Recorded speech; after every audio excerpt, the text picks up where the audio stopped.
మనిషి చనిపోతే బయటికి మళ్ళా ఆ మనిషిని మనం బతికేయలేము. మనం యాక్సిడెంట్స్ తక్కువ చేయాలి, రోడ్ సేఫ్టీ మెజర్స్ తీసుకోవాలి.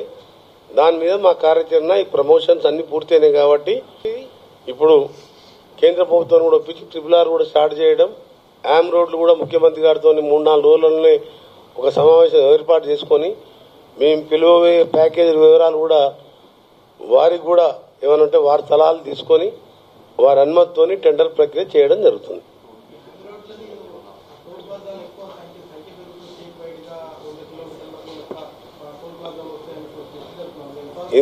ఇది యామ్ రోడ్స్ కు టోల్ కు సంబంధం లేదు. టోల్ విధానం గానే కాదు, పూర్తిగా ప్రభుత్వమే భరించేదే హైబ్రిడ్ యాన్యుటీ మోడల్. అంటే ఇది టోల్ రోడ్ ఎక్కడ కూడా లేదు. రెండే మన రాష్ట్రంలో హైదరాబాద్ రామగుండం నాగట్పల్లి అద్దెకి రోడ్డు తప్ప టోల్ రోడ్ ఎక్కడ లేవు. టోల్ ప్రసక్తే లేదు. అంటే మేమే చేస్తాం, బ్యాంకు గవర్నమెంటే. గవర్నమెంట్ అంటే ఇప్పుడు కాంట్రాక్టర్లకు మేము బ్యాంక్ ఇష్యూగా లోన్ ఇప్పించి మేము 15 years టర్న్ పెట్టుకొని బ్యాంకర్స్ మేము పేమెంట్ చేస్తాం. ఫస్ట్ 40%, 10% మొబిలైజేషన్ అడ్వాన్స్, అంతే కదా. మొబిలైజేషన్ అడ్వాన్స్ మిగిలిన 60% కూడా కాంట్రాక్టర్ పెట్టుకొని చేసిన బ్యాంకర్స్ మళ్ళీ మేము 15 years టైం పెట్టుకొని అదంతా కన్స్ట్రక్షన్ ఫామ్ అయ్యి అన్ని మేమే చేస్తాం. వాళ్ళ టోల్ లేదు, కాంట్రాక్టర్ పేమెంట్ ఇబ్బంది లేదు, క్వాలిటీ కాడ కాంప్రమైజ్ కావద్దని మా ఇంజనీర్స్ కూడా స్ట్రిక్ట్ గా చెప్పడం జరిగింది. మన ఇక్కడ కేరళలో ఒక హైవేనే కొట్టుకుపోయింది. ఆ పరిస్థితి రాకుండా క్వాలిటీ కూడా ఇంపార్టెంట్. గవర్నమెంట్ కాంట్రాక్ట్ అంతే. ఇది మొబిలైజేషన్ అడ్వాన్స్ ఇస్తున్నాం, యాజ్ పర్ ప్రకారం వాళ్ళు కాంపిటేటివ్ బిడ్డింగ్ నడుస్తుంటది. లోయెస్ట్ బిడ్డర్ వర్క్ వాళ్ళకి అలాట్ చేస్తాం, మనీ అడ్వాన్స్ పే చేస్తాం. మొబిలైజేషన్ అడ్వాన్స్ వర్క్ ప్రోగ్రెస్ బట్టి పేమెంట్ చేస్తూనే ఉంటాం.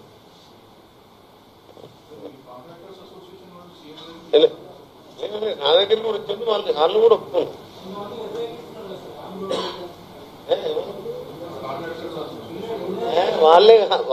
వాళ్ళే యామ్ రోడ్స్ పెట్టమంటున్నారు. లేలే, వాళ్ళు చిన్న కాంట్రాక్టర్లకు ఆ బాధ.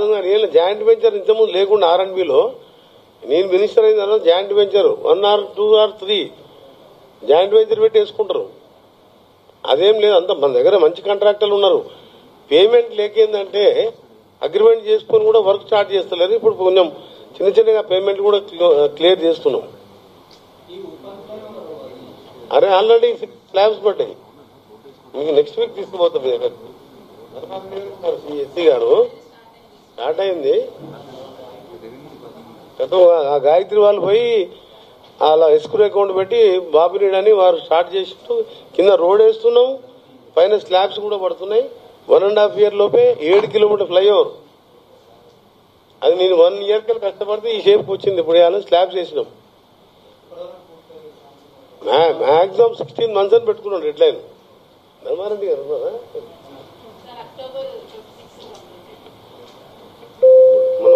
40% మనం ఇస్తారు. ఇప్పుడు మనం వాళ్ళకి కాంట్రాక్ట్ పెట్టుకుంటారు. బ్యాంక్ గ్యారెంటీ ఇస్తాం మనం, అంతే. ఇంకా మీ టోల్ అనేది మీరు మర్చిపోండి.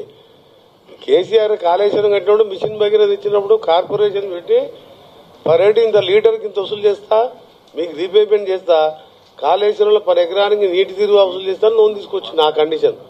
మరి మా కండిషన్ మీకు పెడతాం, రీపేమెంట్ కండిషన్ మీకు లోన్ వాళ్ళకి. గవర్నమెంటే గ్యారంటీ కదా, గవర్నమెంట్కి ఇన్కమ్ ఉండదు. మేము ఒక్కసారి ఇచ్చే బదులు 15 years ఇప్పుడు 2 years పీరియడ్ పెడతాం. కాంట్రాక్టు ఫలానా ఒక 400 కోట్ల వరకు 2 years ఆయన పేమెంట్ చేయాలి కదా. ఒక్కసారి మేము 12,000 కోట్లు చేయలేం కదా. ఇప్పుడు రైతు భరోసా 9,000 కోట్లు ఇచ్చినాము. ఫీజు రీయింబర్స్మెంట్ బకాయిలు ఉన్నాయి. ఇక చాలా ఇబ్బందులు ఉన్న రాష్ట్రాన్ని అన్ని చేయాలనే ఆలోచనతోని యామ్ మోడల్ కొత్త కాదు. తమిళనాడు రిచ్ స్టేట్, రిచ్ అంటే వాళ్ళకి ఇండస్ట్రియల్ గా బాగా ఇన్కమ్ ఉన్న స్టేట్, వాళ్ళు కూడా యామ్ పెట్టిను. కర్ణాటకలో యామ్ ఉన్నది, ఒరిస్సాలో యామ్ ఉన్నది. యామ్ అంటే నేషనల్ లెవెల్, కేంద్ర ప్రభుత్వం, టోటల్ గవర్నమెంట్ పైసలే అవి. ఫాస్ట్ ఏడవడానికి మనం ఉన్న ఆర్థిక పరిస్థితే కాదు, కొత్త సిస్టమ్ యామ్ లో నేషనల్ లెవెల్ సక్సెస్ అయింది కాబట్టి అన్ని రాష్ట్రాల్లో అమలు పడుతుంది. అందులో భాగంగా మన రాష్ట్రాన్ని కూడా దాంతోనే ముందుకు పోతున్నాం. చిన్న చిన్న విషయాలే కానీ ప్రమాదాల వల్ల మరణాలు ముఖ్యంగా యూత్ ఎక్కువ మరణాలు జరుగుతాయి. ఎగ్జాంపుల్ ఇప్పుడు స్పీడ్ బ్రేకర్ వేస్తారు, స్పీడ్ బ్రేకర్ వేసి దగ్గర వరకు కూడా కనిపించదు, సింబల్స్ కూడా ఉన్నాయి.